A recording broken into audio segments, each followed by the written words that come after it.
Politics of Reality Essays in Feminist Theory by Marilyn Fry. Essay 8 Some Reflections on Separatism and Power.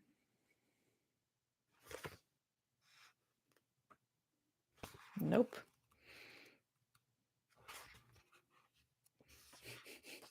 Essay 8 Lesbian Feminism and the Gay Rights Movement, Another View of Male Supremacy, Another Separatism.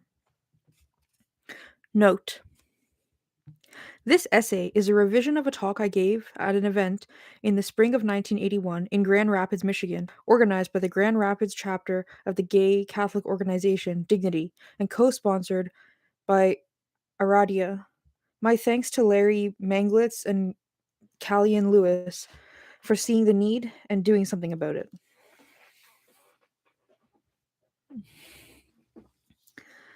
Many gay men and some lesbians and feminists assume that it is reasonable to expect lesbian and feminist support for or in participation in gay political and cultural organizations and projects, and many people think it is reasonable to expect that gay men will understand and support feminist and lesbian causes. But both of these expectations are, in general, conspicuously not satisfied.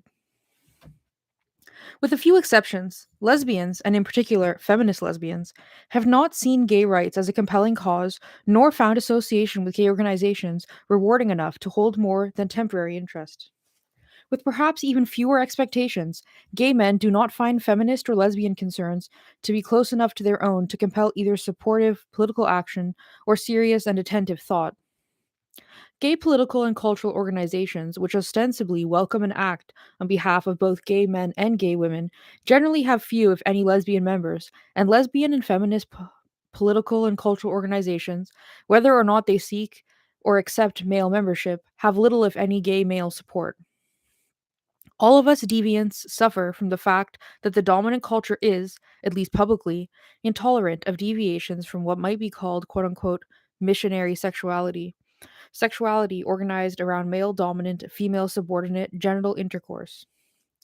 Lesbians and gay men are both subject to derision and ostracism, abuse and terror in both cases for reasons that flow somehow out of social and political structures of sex and gender. Popular images of the lesbian and the gay men are images of people who do not fit the patterns of gender imposed on their sexes. She is seen as a female who is not feminine, and he as a male who is not masculine. In many states and locales, lesbians and gay men find themselves joined under a common political necessity when they must battle a proposition, this or that, which would legally sanction their civil injury, or are under assault by such groups as the Moral Majority or the Ku Klux Klan. Gay men seem to many women to be less sexist than straight men, presumably because gay men are not interested in women sexually. And the feminist commitment to individual sexual self determination includes, for most feminists, a commitment to gay rights.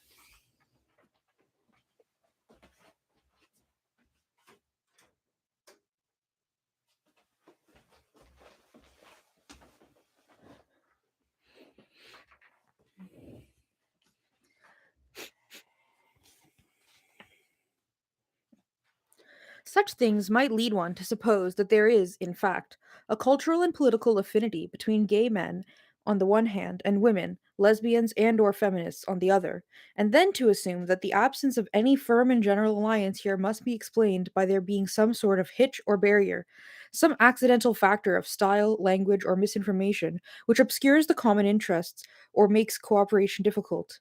I do not share this supposition and assumption. A culture hostile to any but missionary sexuality is also hostile to women. The culture is a sexist, a misogynist, a male supremacist culture. Because of this cultural reality, the worlds of what the clinicians would call quote unquote homosexual, women and men, are very different. We deviate from the different norms. Our deviations are situated very differently in the male supremacist worldview and political structure. We are not subjects of the same phobias and loathings. If some of us feel some threads of sympathy connecting us and therefore would want to be friends to each other's causes, the first thing we should do is seek a just understanding of the differences which separate us. But these differences turn out to be so profound as to cast doubt on the assumption that there is any basic cultural or political affinity here at all upon which the alliances could be built. A look at some of the principles and values of male supremacist society and culture suggests suggests immediately that the male gay rights movement and the gay male culture, as they can be known in their public manifestations, are in many central points considerably more congruent with than discrepant with this phallocracy, which in turn is so hostile to women and to the women loving women to which lesbians are committed. Among the most fundamental of these principles and values are the following: 1. The presumption of male citizenship. 2. Worship of the penis. 3. Male homoeroticism or man loving. 4. Contempt for women or women hating. 5. Compulsory male heterosexuality. And 6. The presumption of general phallic access. As one explores the meaning of these principles and values, gay and straight male cultures begin to look so alike that it becomes something of a puzzle why straight men do not recognize their gay brothers, as they certainly do not, much to the physical and psychological expense of the latter. 1. The presumption of male citizenship is the principle that if, and only if, someone is male, he has a prima facie claim to a certain array of rights, such as the rights to ownership and disposition of property, to physical integrity and freedom of movement, to having a wife and to paternity, to access to resources for making a living, and so forth. Note: obviously, what is considered a right for citizenship varies from nation to nation, and within nations men have among themselves more than one class of citizen. End note. Though dominant men accept among themselves certain sorts of justifications for abridging or denying such rights of men, for example, the necessity of raising an army, the presumption is that on the side of their having these rights, if others deny a man these rights arbitrarily, that is, apparently, without recognizing that such denial requires certain sorts of justifications, then the implication arises that he is not really or fully a man or male. If he accepts the burden of proof, this too would suggest that he is not really or fully a man or male. Thus, what is called quote unquote discrimination, the arbitrary abridgment of men's rights, abridgment not accompanied by certain sorts of justification, is felt as quote unquote emasculating, and those whose rights are abridged and inclined to respond by asserting their manhood. Civil rights movements of various sorts in this country, under male leadership, have tended to take this approach, which obviously does not question but relies on the underlying presumption of male citizenship. A civil rights feminism, even one which means to be moderate, is pushed towards challenging this presumption, hence toward a more radical challenge to the prevailing order, by the fact that its constituency is women. Note: there are good political reasons why it took 72 years from the first public demand for women's suffrage to the ratification of the suffrage amendment, and why the Equal Rights Amendment, which was first taken up by Congress in 1920, has not yet, 64 years later, become law. The principle of male and not female citizenship is very basic to a phallocratic society. And note: women's only alternative to the more radical challenge is that of claiming that the manhood of women, which has been tried, and is not, in my estimation, as absurd as it may sound, but that claim is not easy to explain or to incorporate in persuasive political rhetoric. Since the constituency of the male gay rights movement is very overtly and definitively classified and degraded as quote unquote womanish or quote unquote effeminate, it might seem that a logical and proud gay political strategy would be to demand citizenship as quote unquote women, the strategy of challenging the presumption of male citizenship. Some individual gay men lean toward this and thus to political kinship with women. But the gay rights movement generally has taken the course of claiming the manhood of its constituents, supposing that the presumption of gay men's rights will follow upon acknowledgement of this. In so doing, they acquiesce in and support the reservation of full citizenship to males and thus align themselves with the political adversaries of feminism. It is indeed true that gay men, generally speaking, are really men, and thus, by the logic of phallocratic thinking, really ought to be included under the presumption of male citizenship. In fact, as some gay men have understood, even if the popular mind has not, gay men generally are in significant ways, perhaps all important ways, only more loyal to masculinity and male supremacy than other men. Note: the homoeroticism celebrated in Plato's Symposium and applauded in some contemporary gay circles is clearly both generally elitist and specifically male supremacist. End note. 2. In phallocratic culture, the penis is deified, fetishized, mystified, and worshipped. Male literature proves with convincing redundancy that straight men identify with their penises and are simultaneously strangely alienated from them. Note: as Carolyn Schaefer pointed out to me, according to this use of quote unquote identify with, the identification presupposes the alienation since one can only identify with something that is other than oneself. End note. The culture is one in which men are not commonly found laughable when they characterize the female as a castrated male. It is a culture in which an identification of the penis with power, presence, and creativity is found plausible, not the brain, the eyes, the mouth, or the hand, but the penis. In that culture, any object or image which at all resembles or suggests the proportions of an erect penis will be imbued with, or assumed to have, specific mythical, semantic, psychological, or supernatural powers.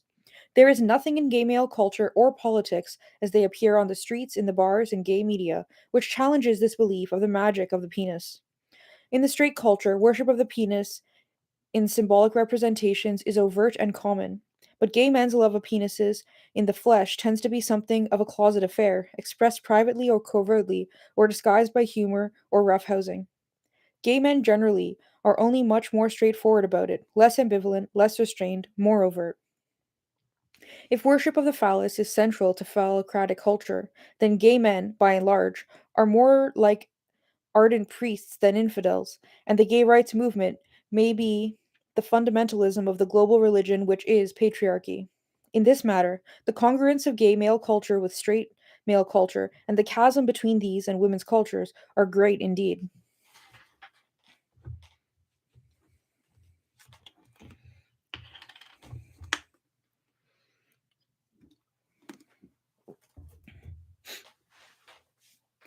Women generally have good experiential reason to associate negative values and feelings with penises, since penises are connected to a great extent with their degradation, terror, and pain. The fear or dread this can generate might be a close relative of worship, but there is also the not so uncommon experience of boredom, frustration, and alienation in the sorts of encounters with penises which are advertised as offering excitement, fulfillment, and transcendence. So far as living with the threat of rape permits, many women's attitudes toward penises tend to vacillate between indifference and contempt, attitudes which are contraries of worship.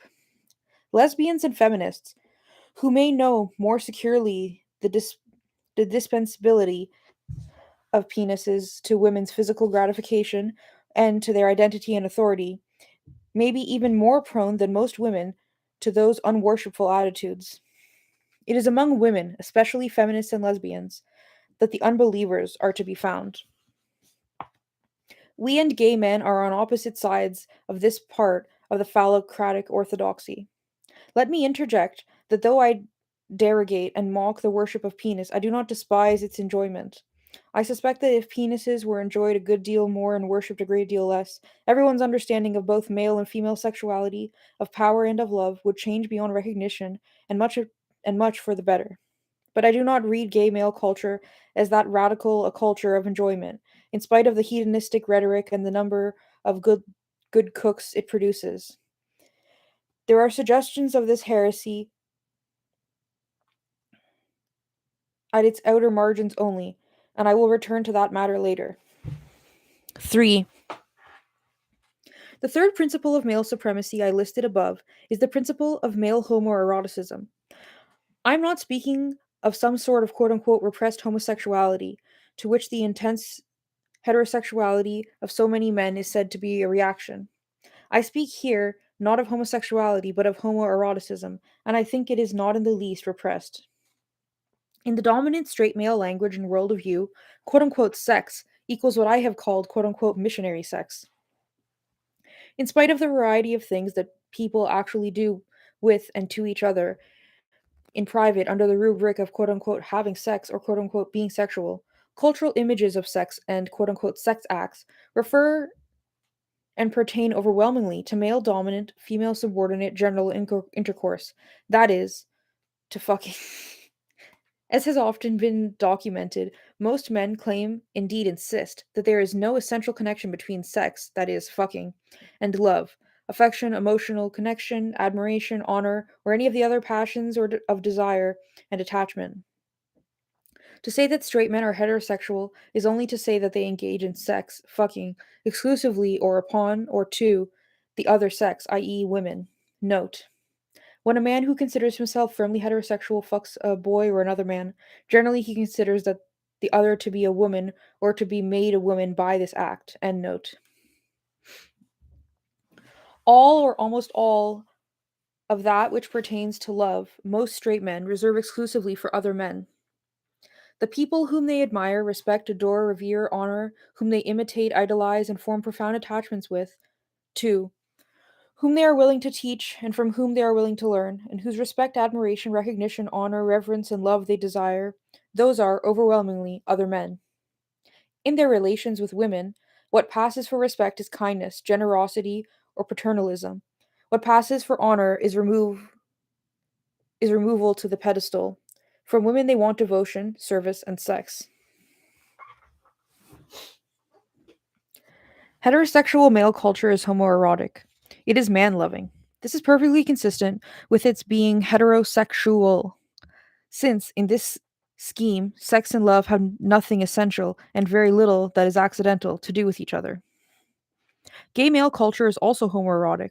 There is also nothing of it which suggests any extension of love to women, and all of the elements of passion and attachment, including all of the kinds of sensual pleasure and desire, are overtly involved in its male male relations. Man loving is, if anything, simply more transparent to the lovers and more complete for gay men than for straight men. Lesbian and lesbian feminist culture is also, of course, generally homoerotic. Lesbian/feminists tend to reserve passions, attachment, and desire for women, and to want them from women. We tend to be relatively indifferent erotically to men, so far as socialization and survival in male supremacist culture permit. Not to love men is, in male supremacist culture, possibly the single most execrable sin. It is indicative of this, I think, that lesbians or feminists' indifference to men is identified directly as man hating. Not to love men is so vile in this scheme of values that it cannot be conceived of as the merely negative thing it is, as a simple absence of interest, but it must be seen as positive enmity. If man loving is the rule of phallocratic society, sorry, if man loving is the rule of phallocratic culture, as I think it is, and if, therefore, male homoeroticism is compulsory, then gay men should be numbered among the faithful or the loyal and law abiding citizens, and lesbian feminists are sinners and criminals, or, if perceived politically, insurgents and traitors.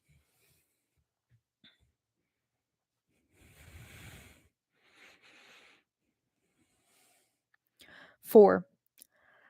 Given the sharpness of the male, female, and masculine feminine dualism of phallocratic thought, women hating is an obvious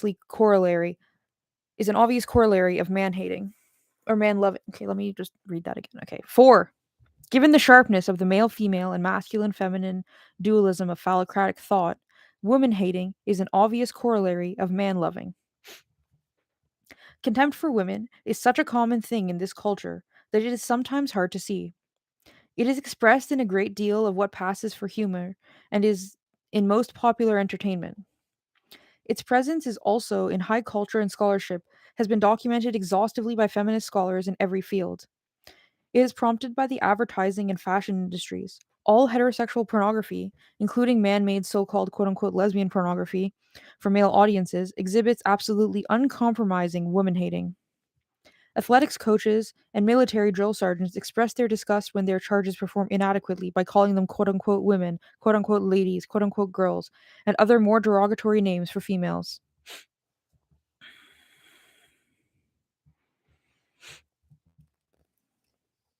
Woman hating is a major part of what supports male supremacy. Its functions in phallocratic society are many. Among other things, it supports male solidarity by setting women both apart from and below men. It helps to maintain a clear and definitive boundary between the male quote unquote us and its corresponding quote unquote them, and it helps to sustain the illusion of superiority which motivates loyalty.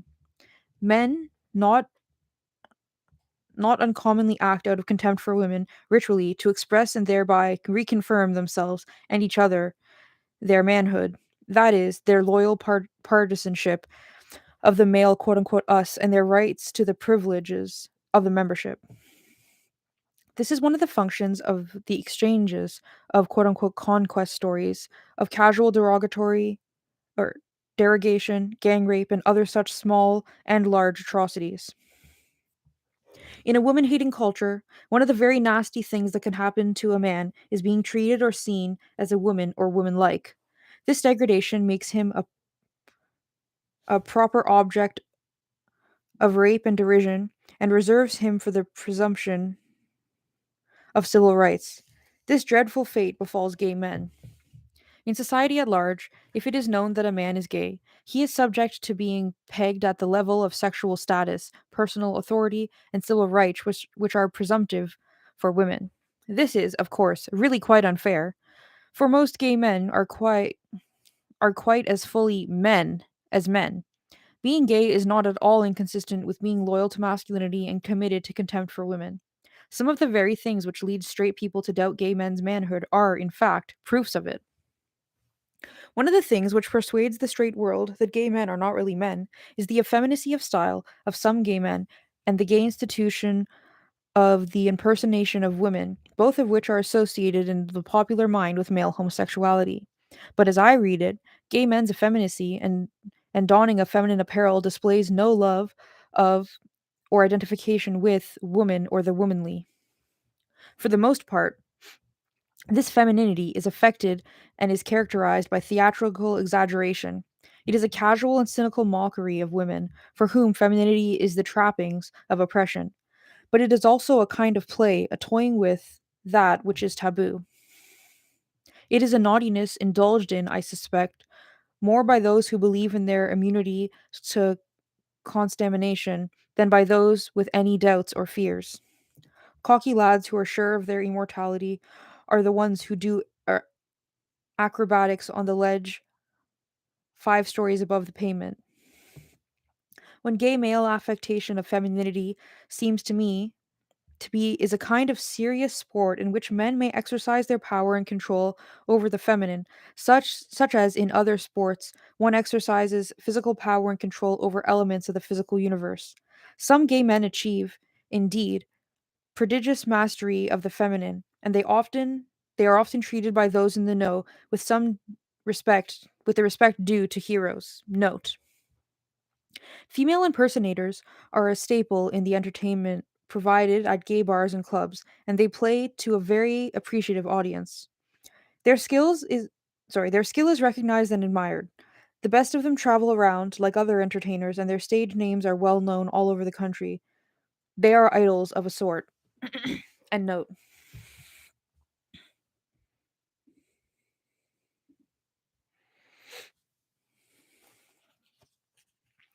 But the mastery of the feminine is not feminine.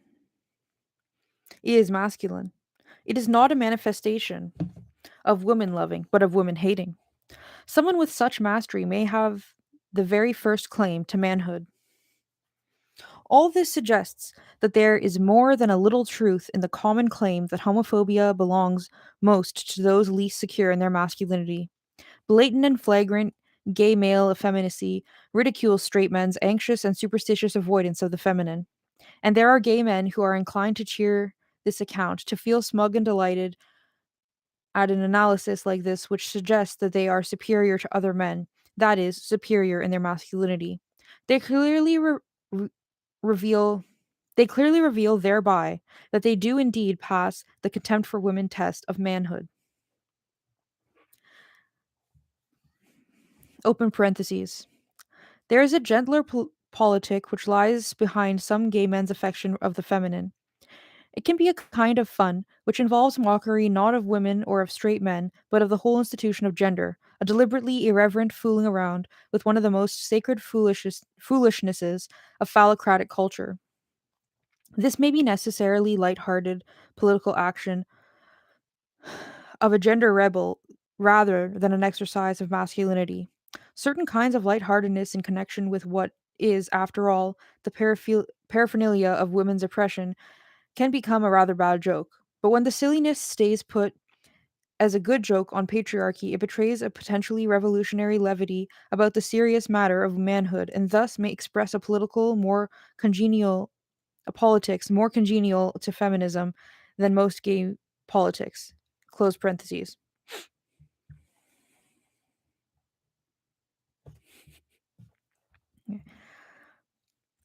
One might have hoped that since gay men themselves can be, in a way, victims of women hating, they might have come to an unusual identification with women and hence to political alliance with them.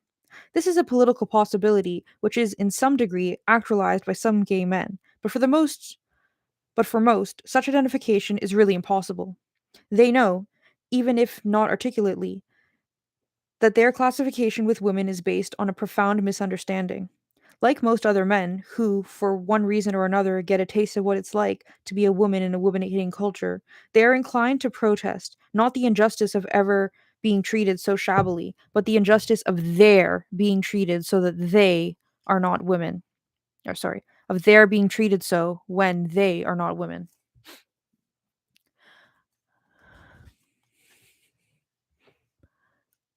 Um, the straight culture's identification of gay men with women usually only serves to intensify gay men's investment in their difference and distinction from the female other. What results is not alliance with women, but strategies designed to demonstrate publicly gay men's identification with men as over and against women. Such strategies must involve one form or another of public acting out of male dominance and female subordination. It is not easy to find ways to stage public action and appearances which present simultaneously the gayness of gay men and their correct male supremacist contempt for women. Affected effeminacy does display this, but it is popularly misunderstood. It would be perfect if some of the many gay men who were married would appear with their wives on talk shows where the men would talk animatedly about the joys of loving men and their wives would smile and be suitably supportive, saying they only want their husbands to be happy. But there will not be many volunteers for this work. Who then are the women who will appear slightly to the side of and slightly behind gay men, representing the female others in this proper relation and contrast to their manhood? Lesbians, of course. Gay men are credibly present themselves as men, that is, as beings defined by superiority to women. If there are lesbians in the gay rights movement, given only that males are always or almost always in the visible position of leadership. By having females around, visibly but in subordinate positions, gay men can publicly demonstrate their separation and distinction from women and their quote unquote appropriate attitude toward women, which is, at bottom, women hating.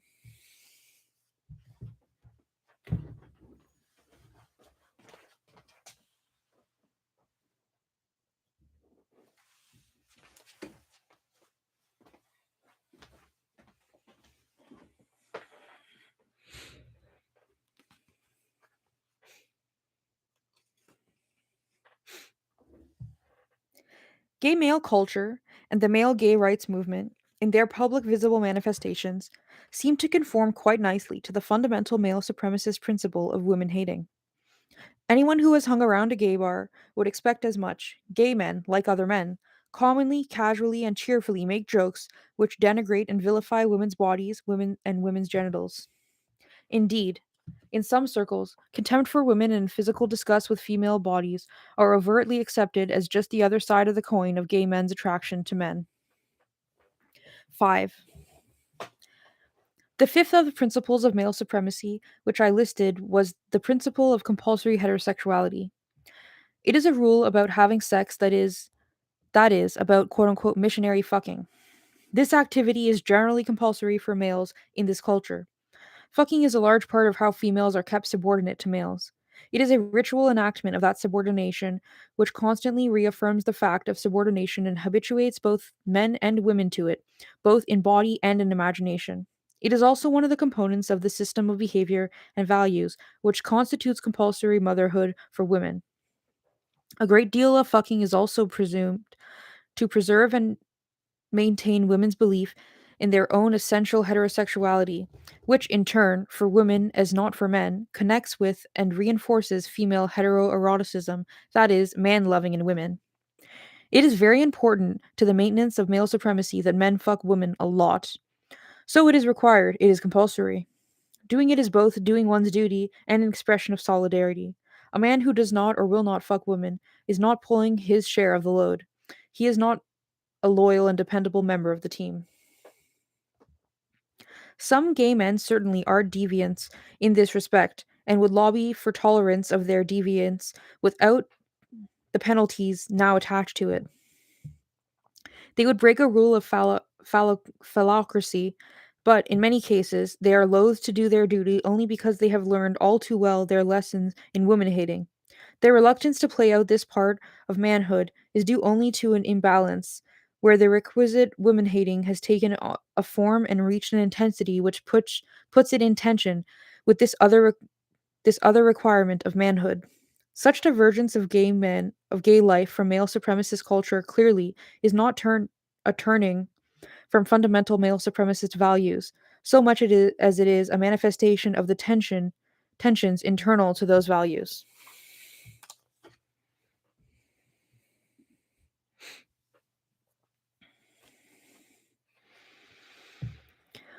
The unwillingness of some gay men to engage in fucking women seems not to be central to male homosexuality, to quote unquote gayness, as it is to as it is presented and defended by the gay male by the male gay rights movement. The latter seems, for the most part, tolerant of the requirement of heterosexuality. Its spokesman seems to demand merely that men not be limited to heterosexuality. That is, the genital contact and intercourse be permitted as part of their homoerotic relationships with other men. They point out that a great deal of gay men are married, and that many men who engage in what is called homosexuality also do fuck women. That is, they are quote unquote normal and dutiful men. They point out how many gay men are fathers. I do not pretend to know the demographics here, how many gay men do fuck women or have impregnated women, not even how many are committed to this line of persuasion in their roles as gay rights activists. But this is one of the themes in gay rights rhetoric. Men who take such a line are, again, not particularly political allies of women. They maintain their solidarity with other men in respect of this aspect of keeping the system going and only want credit for it in spite of some of the other activities and proclivities, of their other activities and proclivities.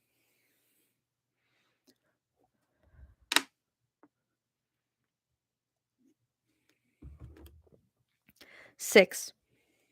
We now come to the only one of the fundamental principles of male supremacist culture and society where there really is an interesting divergence between it and the values and principles of what it labels male homosexuality. Even here, the situation is ambiguous, for the male gay rights movement only wants too much of something that is really already very dear to straight men. Men in general in this culture consider themselves, in virtue of their genital maleness, to have a right to access to whatever they want. The kinds of limitations they recognize to this general accessibility of the universe to them are limitations imposed by other men through such things as systems of private property, the existence of the state, and the rules and rituals of limitations of violence among men.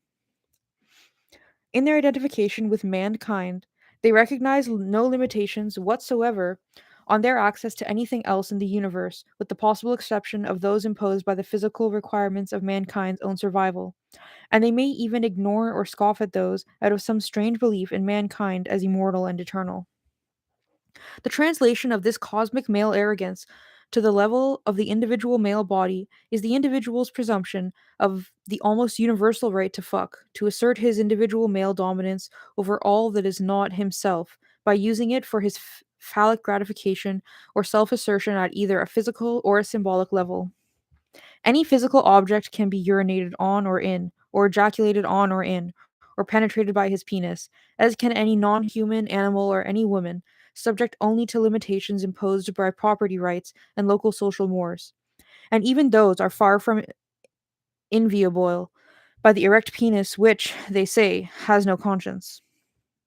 The one general and nearly inviolable limitation to male phallic access is that males are not supposed to fuck other males, especially adult human males of their own class, tribe, race, etc.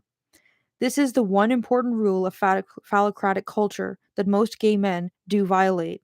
And this violation is central to what is defended and promoted by the male gay rights movement.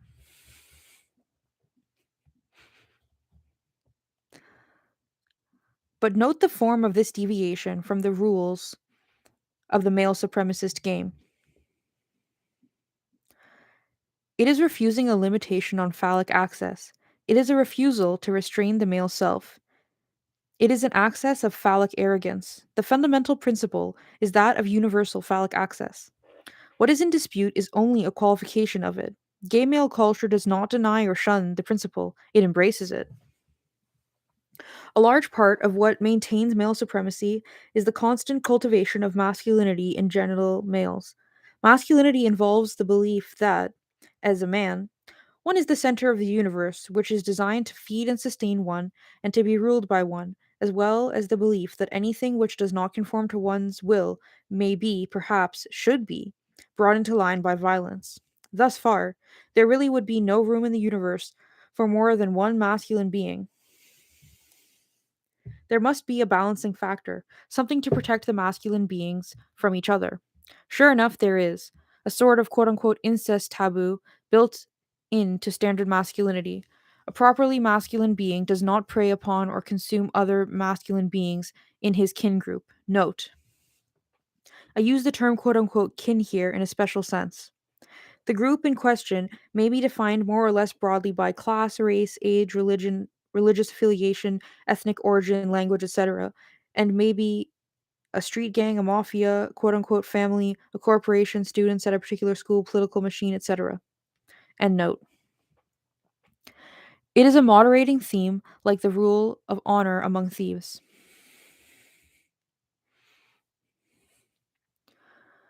Within the kin group, masculine beings may compete in various well defined and ritualistic ways, but they identify with each other in such a way that they cannot see each other as the quote unquote other, that is, a raw material for the gratification of the appetites. This blending into a herd with certain other masculine beings, which they sometimes call quote unquote male bonding, is what would guarantee masculine beings some crucial bit of security among masculine beings who, in infantile solipsistic arrogance, would be otherwise blindly annihilated would otherwise blindly annihilate each other. The prescription against male fucking is the lid on masculinity, the limiting principle which keeps masculinity from being simply an endless firestorm of undifferentiated self. As such, that prescription is necessarily always in tension with the rest of masculinity. This tension gives masculinity its structure, but it is also forever problematic. As long as males are socialized constantly to masculinity, the specter of their running amok is always present. The straight male's phobic reaction to male homosexuality can then be seen as fear of an unrestricted, unlimited, ungoverned masculinity. It is, of course, more than this and more complicated, but is this, among other things. To assuage this fear, what the rhetoric and ideology of the male gay rights movement has tried to do is to convince straight men that male ass fucking and fellatio are not, after all, a violation of the rule against men preying upon or consuming other men, but are, on the contrary, expressions of male bonding. I do not pretend to know whether or how often male ass fucking or fellatio is basically rape or basically bonding, or how basically it is either, so I will not offer to settle that question. What I want to note is just this. If it is the claim of gay men and their movement that male male fucking is really a form of male bonding, an intensification and completion of the male homoeroticism which is basic to male supremacy, then they themselves are arguing that their culture and practices are, after all, perfectly congruent with the culture, practices, and principles of male supremacy. According to the general picture that has emerged here, male homosexuality is congruent with and a logical extension of straight male supremacist culture. It seems that straight men don't just understand the congruency, sorry, just don't understand the congruency and are frightened by the quote unquote logical extension. In response, the male gay rights movement attempts to educate and encourage straight men to an appreciation of the normalcy and harmlessness of gay men. It does not challenge the principles of male supremacist culture. In contrast, any politics which concerns itself with the dignity and welfare of women cannot fail to challenge these principles, and lesbian feminism in particular is totally at odds with them. The feminist lesbian's style, activities, desire, and values are obviously and profoundly non-congruent with the principles of the male supremacist culture. She does not love men. She does not preserve all passion and significant exchange for men. She does not hate women. She presupposes the equality of the female and male bodies, or even the superiority or normativeness of the female body. She has no interest in penises beyond some reasonable concern about how many men use them against women. She claims civil rights for women without arguing that women are really men with different plumbing. She does not live as the complement to the rule of heterosexuality for men. She is not accessible to the penis. She does not view herself as a natural object of fucking and denies that men have either the right or the duty to fuck her. Our existence as females, not owned by males and not penis accessible, our values and our attention, our experience of the erotic and the direction of our passion place us directly in opposition to male supremacist culture in all respects, so much so that our existence is almost unthinkable within the worldview of that culture. Far from there being a natural affinity between feminist lesbians and the civil rights movement, I see their politics as being, in most respects, directly antithetical to each other. The general direction of gay male politics is to claim maleness and male privilege for gay men and to promote the enlargement of the range of presumption of phallic access to the point where it is, in fact, absolutely unlimited. The general direction of lesbian feminist politics is the dismantling of male privilege, the erasure of masculinity, and the reversal of the rule of phallic access, replacing the rule that access is permitted unless specifically forbidden with the rule that is forbidden unless specifically permitted.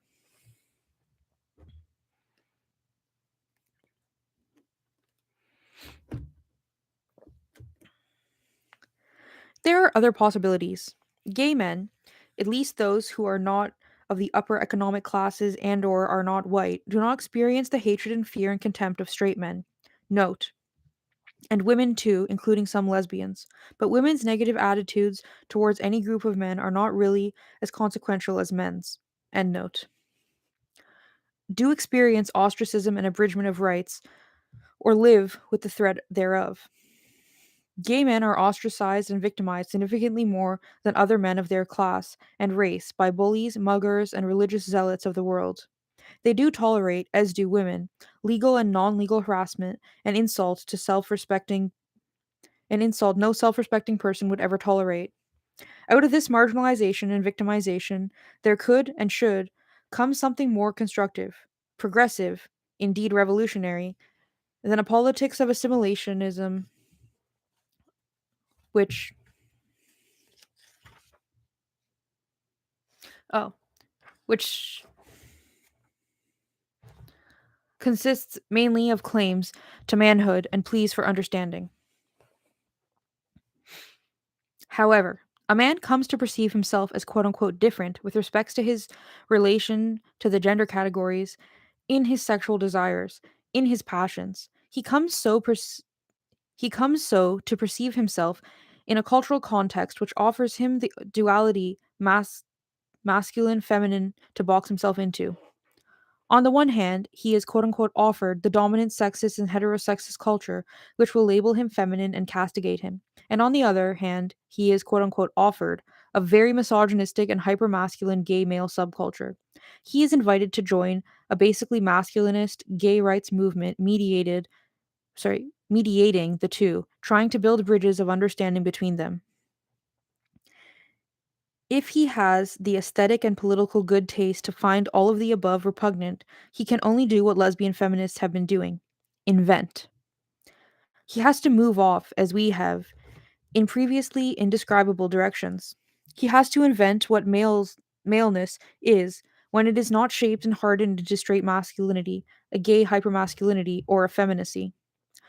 For a man even to begin to think such invention is worthwhile or necessary is to be disloyal to phallocracy. For a gay man, it is to be the traitor to masculinity that the straight men always thought he was. Any man who could any man who would be friend to women must come to understand that the values and principles of phallocratic culture and how his own life is interwoven with them, and must reject them and become disloyal to masculinity. Any man who would do this has to reinvent what being a man is. The initial the initial intuition, which many of us have had, that gay men might be more prone than straight men to being friends to women, has, perhaps, this much truth in it. For gay men, more than for straight men, the seeds both of some motive and of some resources for taking this radical turn are built into their cultural and political situations in the world. The gay men's difference can be the source of the friction which might mother invention and may provide resources for that invention. One of the privileges of being normal and ordinary is a certain unconsciousness. When one is that when one is that which is taken to the norm in one's social environment, one does not have to think about it. Often, in discussions about prejudice and discrimination, I hear statements like these, quote, I don't think of myself as heterosexual, end quote. Quote, I don't think of myself as white, end quote. Quote unquote, I don't think of myself as a man. Quote unquote, I'm just a person. I just think of myself as a person. If one is the norm, one does not have to know what one is. If one is marginal, one does not have the privilege of not noticing what one is. This absence of privilege is a is a presence of knowledge. As such, it can be such a great resource given only that the marginal person does not scorn the knowledge and lust for inclusion in the mainstream, for the unconsciousness of normalcy. I do not say this casually or callously. I know the longing for normalcy and the burden of knowledge, but the knowledge and the marginality can be embraced.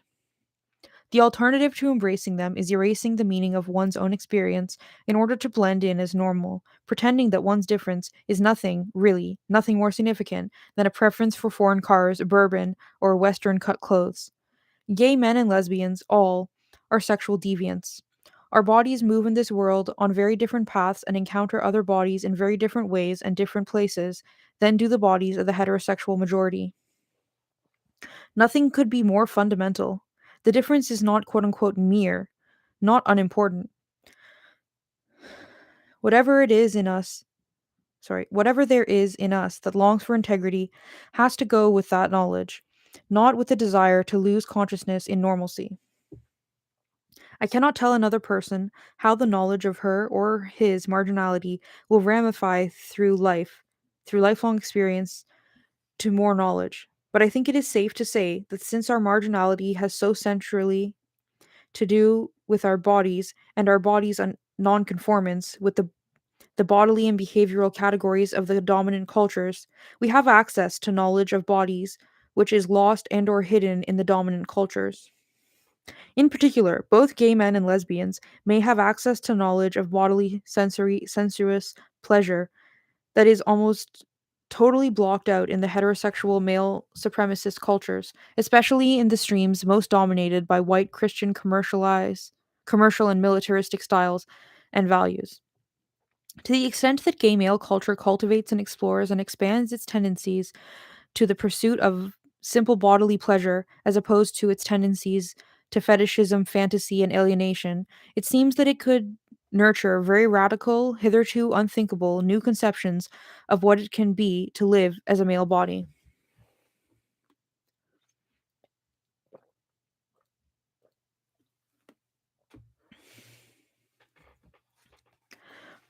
The phallocratic orthodoxy about the male body's pleasure seems to be that strenuous muscular exertion and the orgasm associated with fucking as its highest and greatest forms.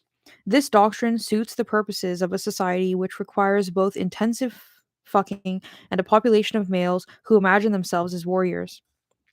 But when bodily pleasures but what bodily pleasures there are in the acts which express male supremacy and physical dominance are surely not the paradigms, nor the span, nor the height, nor the depth of the pleasure available to one living as a male body. There is in some intuition of this in there is some intuition of this in gay male culture, and the guardians of male supremacism do not want it known. A direct and enthusiastic pursuit of the pleasures of the male body will not, I suspect, lead men to masculinity, will not direct men to a life of preying on others and conquering nature, any more than pursuit of bodily pleasures leads women to monogamous heterosexuality and femininity. I can only recommend that men set themselves to discovering and inventing what it would lead to. Another general thing that can safely be said about the resources provided by marginality is that marginality opens the possibility of seeing structures of the dominant culture which are invisible from within. It is a peculiar blessing both of gay men and of lesbians that in many ways we are both citizen and exile, member of the family and stranger. Most of us were raised straight. Many have been straight, and many of us can and do pass as straight much of the time. Most of us know that straight world from the inside and, if we only will, from its outer edge. We can look at it with the accuracy and depth provided by binocular vision. With the knowledge available to us from our different perches at the margins of things, we can base our inventions of ourselves, inventions of what a woman is and of what a man is, on a really remarkable understanding of humans and human society as they have been constructed and misconstructed before. If only we will. The will is a most necessary element.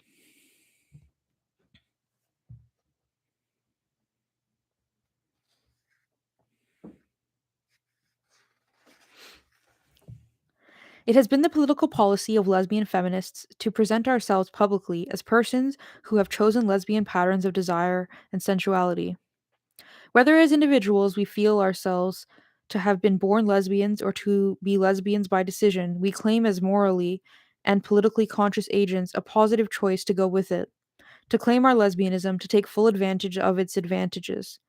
This is central to our feminism, that women can know their bodies and desires, interpret their own erotic currents, create and choose environments which encourage those changes in all these, and that a female eroticism that is independent of males and of masculinity is possible and can be chosen. We claim these things and fight in the world for all women's liberty to live them without punishment and terror, believing also that if the world permits self-determinant female eroticism, it will be a wholly different world. It has generally been the political policy of the male dominated gay rights movement to deny that homosexuality is chosen or worthy of choice.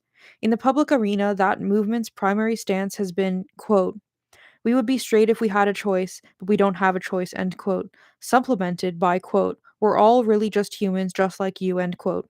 The implication is that it is only human to want to be straight, and only too human to have flaws and hang-ups. While apologizing for differences by excusing it as something over which one has no control, this combination of themes seems to drown that same difference in a sentimental wash of common humanity. For the benefits of marginality to be reaped, marginality must in some sense be chosen. Even if, in one's own individual history, one experiences one's patterns of desire as given and not chosen, one may deny, resist, tolerate, or embrace them. One can choose a way of life which is devoted to changing them, disguising oneself or escaping the consequences of difference, or a way of life which takes on one's difference as integral to one's stance and location in the world. If one takes the route of denial and avoidance, one cannot take difference as a resource. One cannot see what it is to be seen from one's particular vantage point, or know what can be known from a body so located if one is preoccupied with wishing one were not there, denying the peculiarity of one's position, disowning oneself.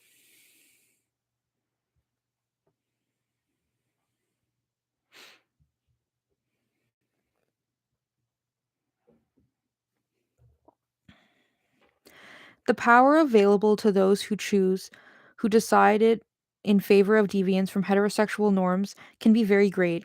The choosing, deciding, challenges the choosing, the deciding, challenges doctrines of genetic determinism which obscure the fact that heterosexuality is part of politics. The choosing challenges the value placed on heterosexual normalcy, and the choosing places the choosing agent in a position to create and explore a different vision. Many gay men, including many of those in positions of leadership in the gay rights movement, have not wanted this kind of power. They have not wanted any fundamental change of politics and society or any radical new knowledge, but rather have only wanted their proper, usually white male, share of the booty. But others have begun to understand the potentially healing and revelatory power of difference, and are beginning to commit themselves to the project of reinventing maleness from a positive and chosen position at the outer edge of the structures of masculinity and male supremacism. If there is a hope for a coordination of the efforts and insights of lesbian feminists and gay men, it is here at the edges that we may find it, when we are working from a chosen foundation in our different differences.